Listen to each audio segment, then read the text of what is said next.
আয়ুষ্মানকে আজ পুলিশ তুলে নিয়ে এলো থানায়। হ্যাঁ বন্ধুরা, বিস্তারিত জানতে ভিডিওটিতে একটি লাইক দিয়ে চ্যানেলটি সাবস্ক্রাইব করে সম্পূর্ণ দেখতে থাকুন।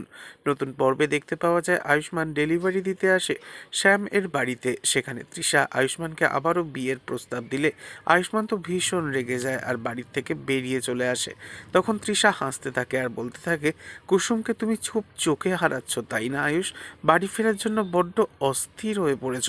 তবে এবার দেখো এর শাস্তি তুমি কেমন পাও। তোমার ব্যাগের ভেতরেই তোমার অজান্তেই আমি ভরে দিয়েছি আমাদের ডায়মন্ড রিং, যেটা আমি স্পেশালি বানিয়েছিলাম আমাদের এনগেজমেন্টের জন্য। সেটা তো আর হলো না, তাই এবার জাস্ট ওয়েট অ্যান্ড ওয়াচ।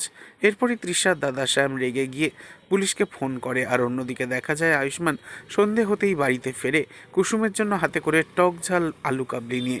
সে এবার কুসুমকে বাড়িতে ঢুকে খাইয়েও দেয় নিজের হাতে। বেশ সুন্দর রোম্যান্টিক দেখতে লাগে দুজনকে। কিন্তু এরই মাঝে হঠাৎ পুলিশ নিয়ে হাজির হয় বাড়িতে তৃষা। তখন পুলিশ আয়ুষ্মানকে বলে, ওনার অভিযোগের ভিত্তিতে আপনাকে এখন আমরা সার্চ করব। এ দেখে তো চমকে ওঠে আয়ুষ্মান আর কুসুম।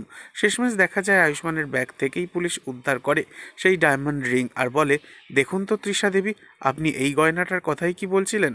তখন তৃষা হাসে আর বলে, এক্স্যাক্টলি এটাই চুরি হয়েছিল অফিসার। এরপর পুলিশ আয়ুষ্মানকে বলে, আপনাকে এক্ষুনি আমাদের সাথে একবার থানায় যেতে হবে। এ কথা শুনে কুসুম কাঁদতে থাকে আর হাত জোর করে বলতে থাকে, বিশ্বাস করুন অফিসার, আজ আমাদের কাছে কিছু নেই, আমরা গরিব হতে পারি, তবে আমরা লোভী নই। উনি এই কাজ করতেই পারেন না। তবে কি হবে শেষ পর্যন্ত? কুসুমের কান্নায় কি পুলিশ তাদের সিদ্ধান্ত বদলাবে? নেক্সট আপডেট জানতে এক্ষুনি সাবস্ক্রাইব করে আমাদের সাথেই থাকুন। ধন্যবাদ।